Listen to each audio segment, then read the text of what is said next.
Okay, the game we're going to be taking a look at is the Battle of Adobe Walls, produced by Legion War Games and designed by Michael Taylor. Now, it's a battle in the Indian Wars period. This particular battle took place on November 25th, 1864. Now, the Indian Wars period has not been a very popular subject in the wargaming world. We've had Richard Berg's Geronimo made some years ago. Way back in the 70s, we had Dave Casciano's game 7th Cavalry. We've had the Battle of the Little Bighorn by Battle Line. But generally, we've really had repeats of the Custer campaign or the battle. And particular battles on the Indian Wars are few and far between. Now, this game is the third in a series. Mr. Taylor's first game was the Battle of the Little Bighorn. His second one was the Battle of the Rosebud, and this one is the third. And I must say the components and the map and everything are very nice. We're going to take a closer look at that in a minute. Now, the scale of this series is kind of operational rather than tactical. It's got many tactical elements, but generally the scale is operational. Now, the units are sort of company size, and in this particular battle we have individual guns for the howitzers. But I'm kind of more interested in a really tactical game on the Indian Wars, and I'm actually thinking of kind of tackling that subject myself. But this is a fine series on the Indian Wars, and let's take a closer look at the map and the components. Okay, the battle took place in northern Texas, so we'll just take an overall view of the map there.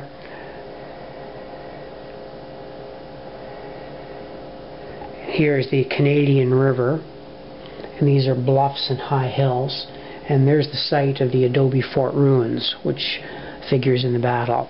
Now, what I'm going to do is set up some units. We'll take a look what the setup looks like, and the charts. Okay, before looking at the actual setup, I thought it might be better to show you some of the units in particular first. And we'll take a look at some of the cavalry units. Now, here we have an Apache Scout unit. Here you see a mounted cavalry unit, and when the unit is flipped, showing its dismounted status, left number being the combat factor, and the number on the right being the movement factor. That's the cavalry guidon, which usually travels with the commander, in this case Colonel Kit Carson. That's the famous Indian scout. And there's a replacement leader. And there's an infantry, Captain Bennett. There we have the howitzer, unlimbered, and on the flip side, the limbered side. And there we have a horse holder. So when a cavalry unit dismounts, he flips to the other side and puts this horse holder unit with him. A lot of you might know that when the cavalry dismounted, 1 man in 4 was used to hold the horses while the unit was dismounted. So that's what the cavalry units generally look like, and they're generally company size, about 45 to 50 men. Okay, and here we have some Native American units. That's what we're supposed to call them today, being politically correct. At the time, of course, they were called Indians, and for the purpose of the game, that's what we'll call them, since we want to keep in the period flavor here. So the Indian units are similar to the cavalry. They're not called companies, of course, but they're the equivalent of them in size. So there's like a war band under Sitting Bear, 4-7, and when he's put on his flip side, of course, they show a dismounted unit. And the same with the others. Same idea. Now, when the Indians flip, they also must use a pony holder counter when they dismount. So that's kind of a neat innovation. That's certainly a tactical innovation. And there's some of the leaders, of course. Satanta, 10 Bears, and Dilhausen. I'll show you some of the auxiliary units. Now, just by looking at some of these counters, you can get an idea of the kind of things that this game has in it. Now, these are some of the information counters. A unit pinned counter, a unit when he's half fired, so you can move and half fire. Here's the unit that is fired, and the unit that is low on ammunition. There's ammunition chests themselves, pack trains, and he's got some really cool rules for grass fires. You often read on the tactical level of grass fires set on purpose by the Indians or the cavalry, and he's got those rules for that. Looted when an Indian village is hit, and here we have an example of a Comanche village and a Kiowa village. So the counters themselves gives you a hint as to what kind of things the game gets into. Now I'll do the setup. You're allowed some latitude in the setup, so I will just do a setup to show you the general situation of what Adobe Walls is all about. Okay, this is just to give you a general idea of the setup, and you are allowed some leeway here. So this is the western edge of the board, and there's a small Kiowa camp here with 4 units and Leader Dehausen, and it sets up along this little creek here. Now Kit Carson's force is allowed to come in anywhere on the western side of the board, and it can come in mounted or dismounted. Now for the purpose of this video, I've just set them up here mounted, but you have some leeway there. You could actually have them come in here dismounted and maybe attack the village. That's just to give you an idea of the kind of setup.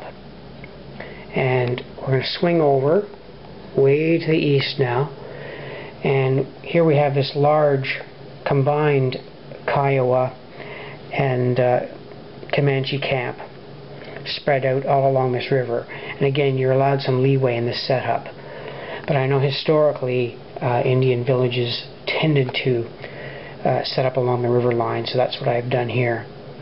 And over here we have the large pony herd. Now it doesn't say specifically in the rules for this setup, but I think common sense dictates that these units be dismounted. For this one, it says specifically you're allowed to have the Indians mounted or dismounted, so I left them mounted. But over here, since they have the pony herd separate, I take it that these units are dismounted. And there's all kinds of rules for alerting these units. These units are kind of frozen in place until certain events occur. I'll just pan out a little bit. Now this situation bears a striking resemblance to the Battle of Little Bighorn, actually, because we have a white cavalry column coming in to strike an Indian village, thinking this is the main village, not knowing about this larger village to the east.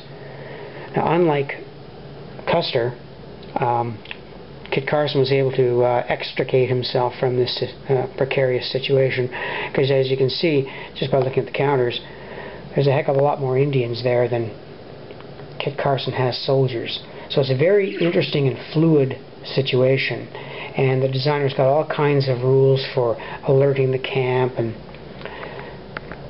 neat stuff like that. So we're going to take a look at some of the rules and the charts, to give you an idea what the game's like.